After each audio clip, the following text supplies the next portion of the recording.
Flying past the penultimate window of the fourth floor, Margarita peeked in and saw a man who in panic had pulled on a gas mask.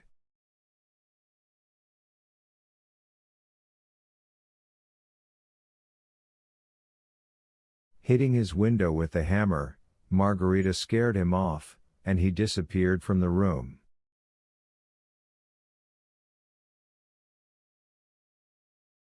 And unexpectedly the wild havoc ceased.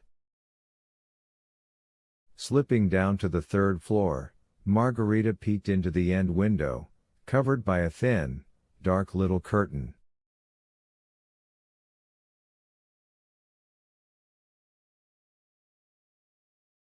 In the room a little lamp was burning weakly under a shade. In a small bed with net sides sat a boy of about 4, listening timorously.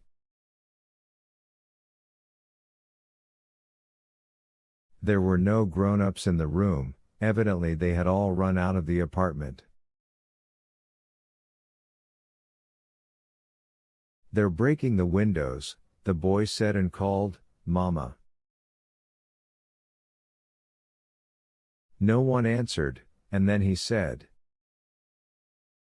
"Mama, I'm afraid." Margarita drew the little curtain aside and flew in. "I'm afraid," the boy repeated, and trembled. "Don't be afraid, little one," said Margarita, trying to soften her criminal voice, grown husky from the wind. "It's some boys breaking windows."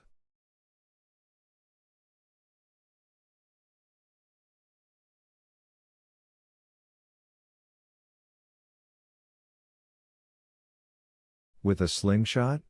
the boy asked, ceasing to tremble.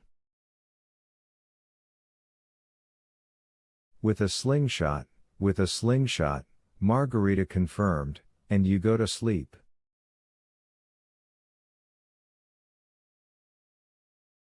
"It's Sitnik," said the boy, "he's got a slingshot." "Well, of course it's he."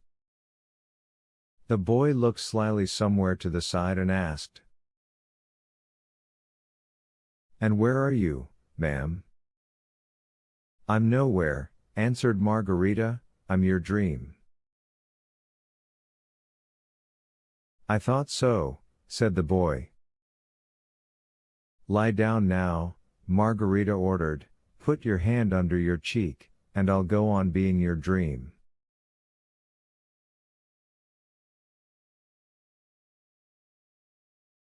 "Well, be my dream, then," the boy agreed, and at once lay down and put his hand under his cheek.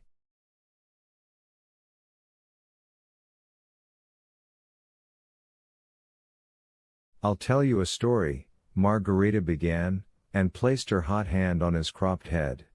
"Once there was a certain lady.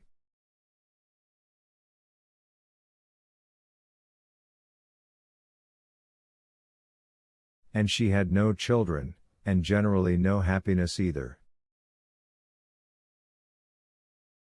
And so first she cried for a long time, and then she became wicked." Margarita fell silent and took away her hand. The boy was asleep.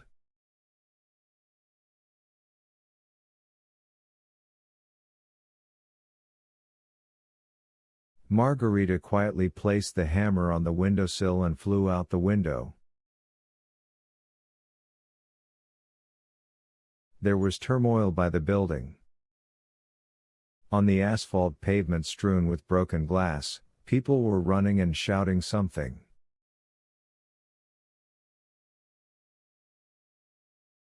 Policemen were already flashing among them. Suddenly a bell rang, and a red fire engine with a ladder drove into the lane from the Arbot.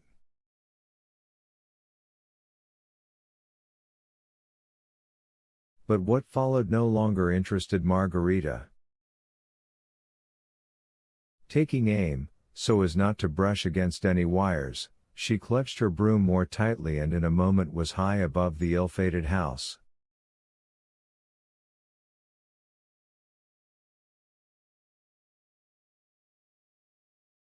The lane beneath her went askew and plunged away. In place of it, a mass of roofs appeared under Margarita's feet, crisscrossed at various angles by shining paths.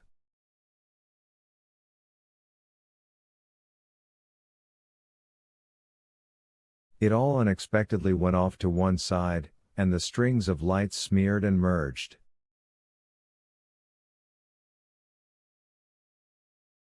Margarita made one more spurt and the whole mass of roofs fell through the earth, and in place of it a lake of quivering electric lights appeared below, and this lake suddenly rose up vertically and then appeared over Margarita's head, while the moon flashed under her feet.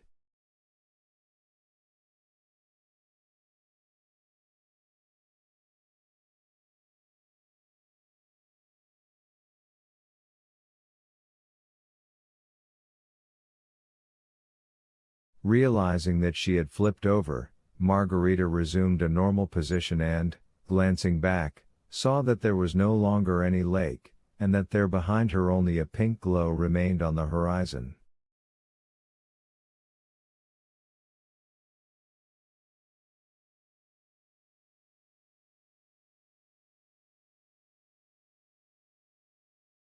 That, too, disappeared a second later, and Margarita saw that she was alone with the moon flying above and to the left of her.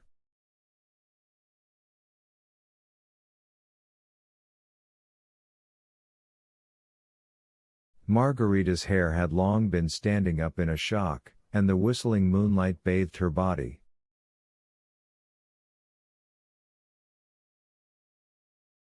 Seeing two rows of widespread lights merge into two unbroken fiery lines, seeing how quickly they vanished behind her, Margarita realized that she was flying at an enormous speed and was amazed that she was not out of breath.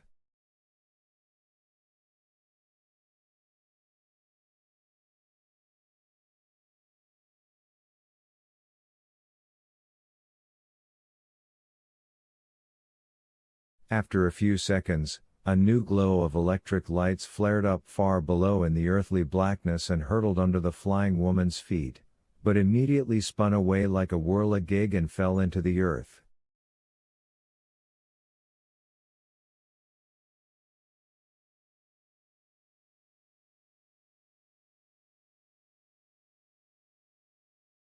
A few seconds later, exactly the same phenomenon. "Towns! Towns!" cried Margarita. 2 or 3 times after that she saw dully gleaming sabers lying in open black sheets below her and realized that these were rivers.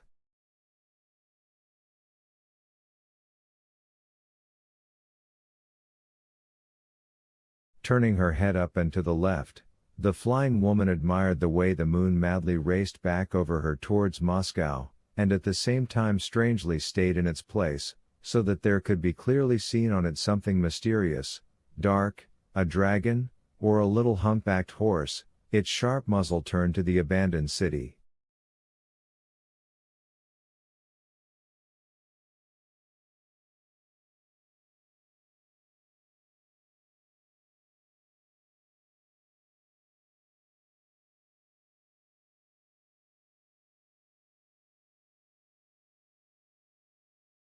Here the thought came to Margarita that, in fact, there was no need for her to drive her broom so furiously, that she was depriving herself of the opportunity of seeing anything properly, of reveling properly in her own flight.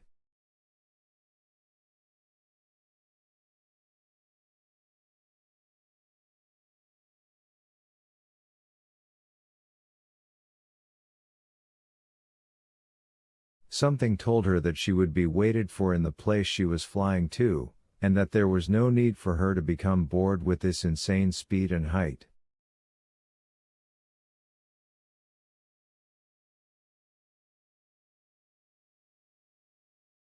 Margarita turned the broom's bristles forward, so that its tail rose up, and, slowing way down, headed right for the earth.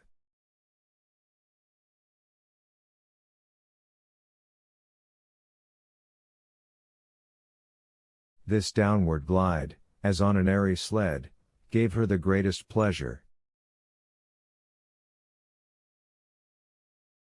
The earth rose to meet her, and in its hitherto formless black density the charms and secrets of the earth on a moonlit night revealed themselves.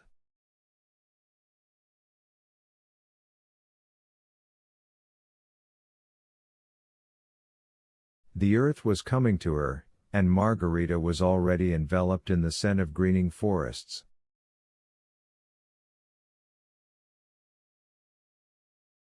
Margarita was flying just above the mists of a dewy meadow, then over a pond. Under Margarita sang a chorus of frogs, and from somewhere far away, stirring her heart deeply for some reason, came the noise of a train.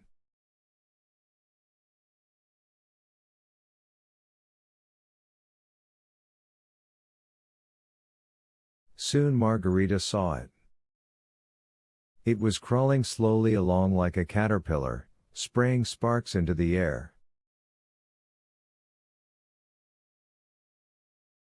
Going ahead of it, Margarita passed over yet another watery mirror, in which a second moon floated under her feet, dropped down lower still and went on, her feet nearly touching the tops of the huge pines.